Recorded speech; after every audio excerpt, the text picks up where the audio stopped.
Here at the BID, one of the really important themes of our work is welcome. It has been a long-held aspiration that the city would have a team of welcome volunteers.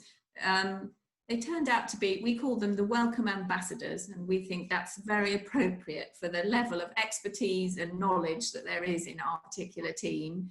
I think if you think of them a bit like the Olympic Games makers, they're here to make your journey to Bath, your visit to Bath, your time in Bath, whether you're a resident or a visitor, whatever, just that bit easier and more enjoyable by providing a well-informed, kind and helpful interaction.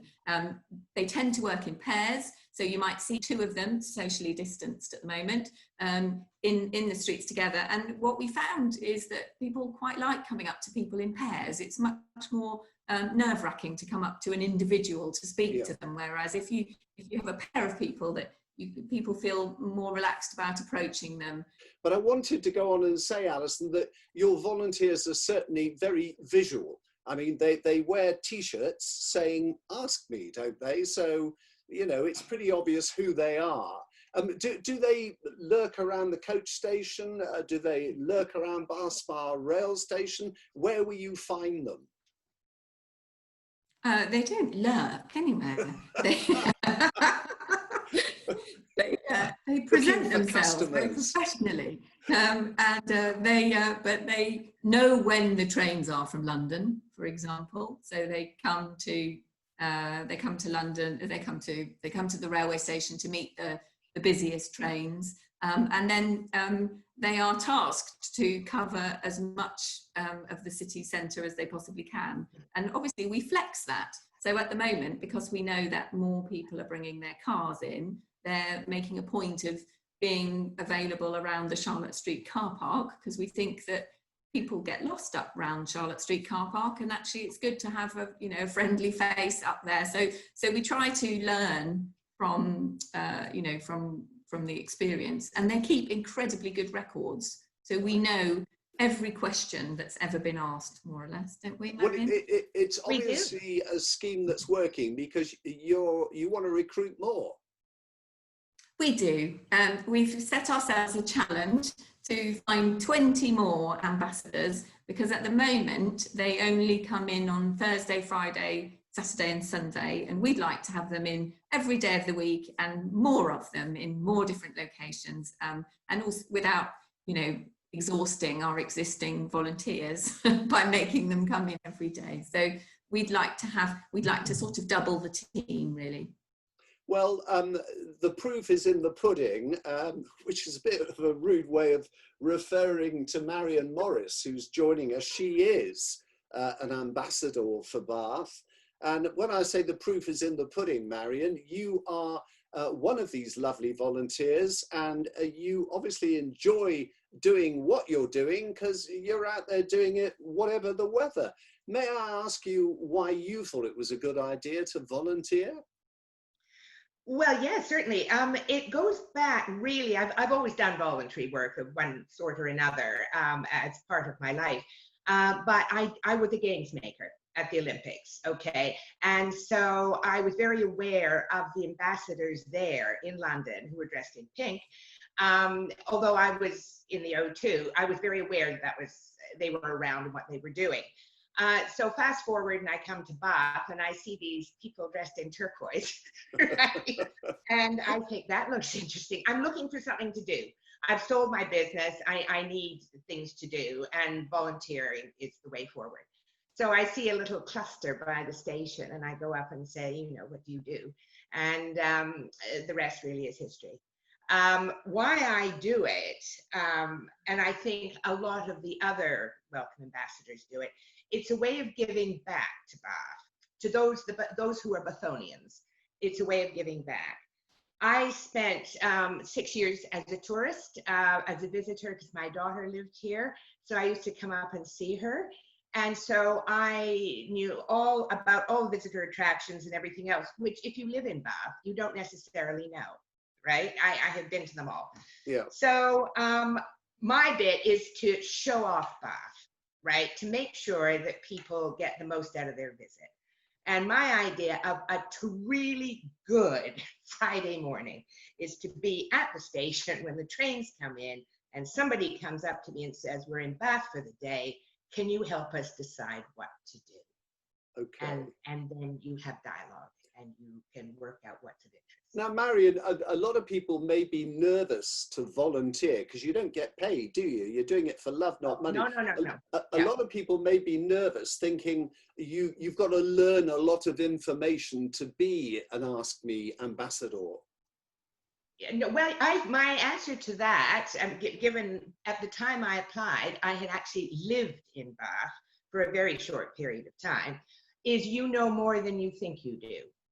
Right? You know more than the people who are getting off the train or that you're talking to. But also within the team, there is a huge amount of knowledge, right? Some of them are guides, some of them are mayor guides, you know, that sort of thing. So there is an opportunity to learn here. So don't worry about that. What you need to have is the enthusiasm, right? And the will to do it. Okay. You know what I mean? You really want to embrace it. The team comes from all sorts of different backgrounds. Not all of us have been guided before, right? So it's different. It's also what's interesting is that you learn about what's coming up, right? So, you know, when things are more normal, we know all about the festivals, we know all the detail, and I love that. I just think it's terrific to know. And you've got some sort of book of information with you for email? No, we have tablets. We have tablets. Oh, right. Yeah. God, I'm way in the past. Yes. Each pair has a tablet, and on that is an access to more information, but that is also where we log our data, right? Like, you know, the nature of the inquiries, you know, how do I get to the Roman baths, that gets logged as Roman baths. So this makes very, very interesting reading as to where the real inquiries are coming from. Marion, thank you. You don't have to know lots, Richard. You don't have to know lots. That is reassuring. That is reassuring. If I wasn't so busy with this website, I'd consider I was going to say, yes. Alison, can I just put it to you, with the Tourist Information Centre having closed, is there any of what the staff there did that your Ask Me ambassadors could pick up and use? I mean, bearing in mind we're a World Heritage City without anybody standing behind a tourist office counter. So we've always been really careful not to duplicate, actually, because that was one of the concerns. Do you want me to move? I could move to a different part of this building so I don't freeze so much. No, you're not freezing at all at the moment. It's much improved. Oh, sorry. Okay. So I'll start again.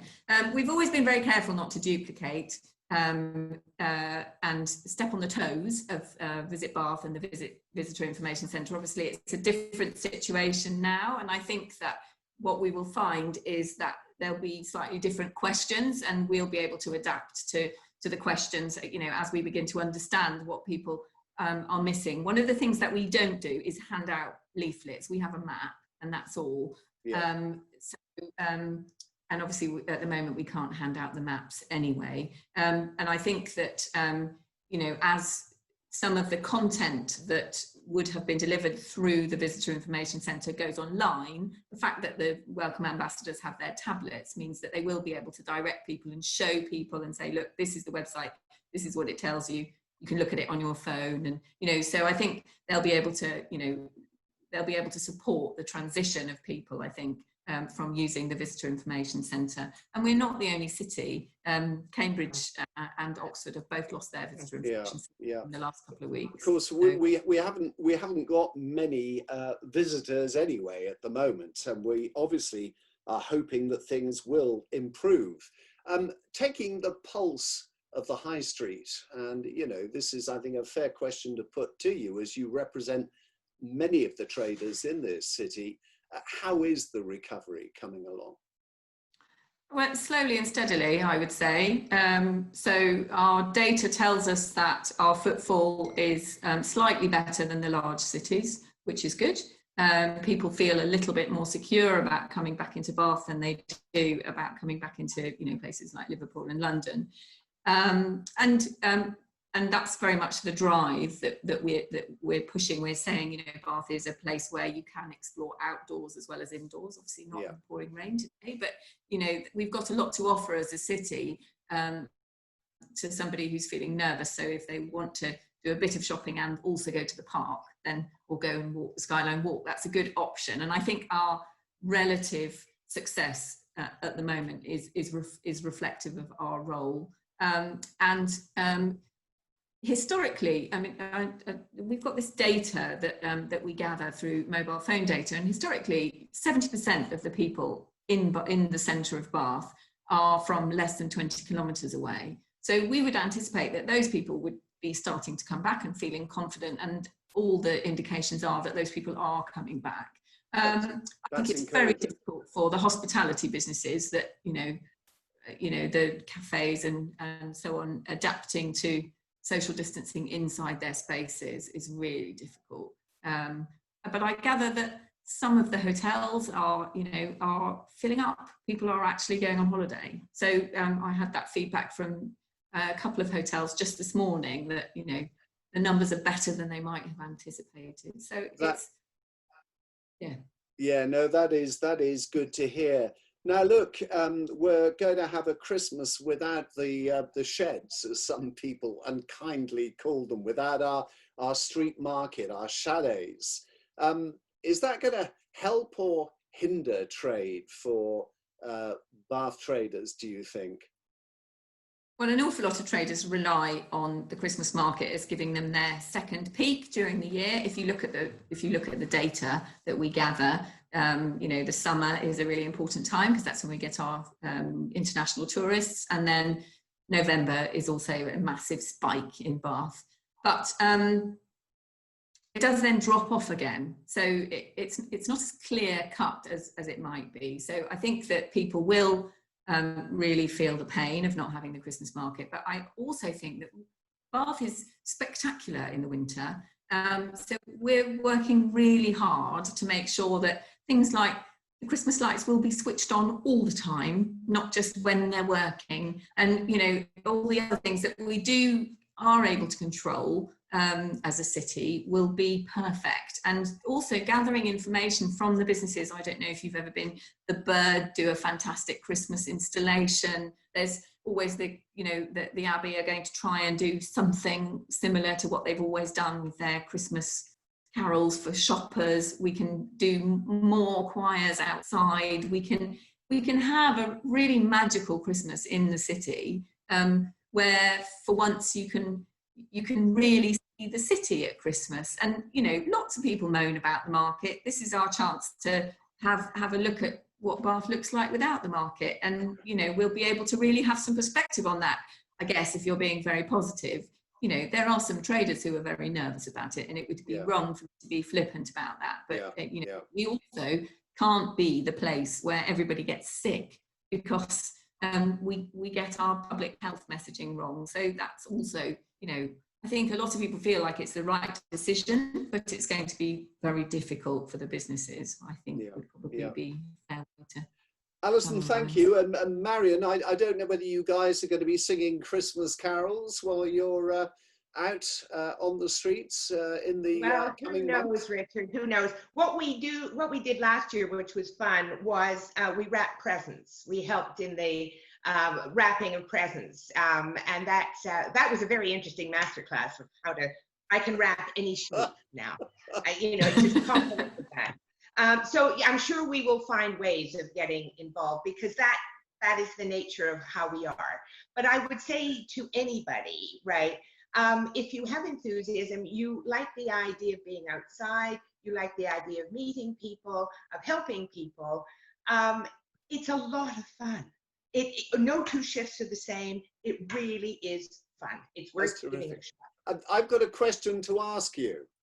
If someone is interested in becoming an Ask Me Welcome ambassador, how do they make contact with you guys? Alison. Shall I tell you? It's Emily, isn't it? Yeah. Email to, the easiest way is to get in touch with us, which is, so if they just send an email to info@bath bathbid.co.uk, or ring the office number, which is 01225 430 640. We're gathering names at the moment, and we're hoping to start a full kind of training program for all our new recruits in September. So if you register an interest now, then you'll be invited to join the training in September. And when I say training, I don't mean, you know, marching up and down. I mean meeting people like Marion, who will give you her top tips, and Sally, who's amazing on history and will give you her top tips, and Fiona, who's the most bubbly, enthusiastic person who'll help you to know how to talk to people. So yeah, it's there's support and love available for everybody.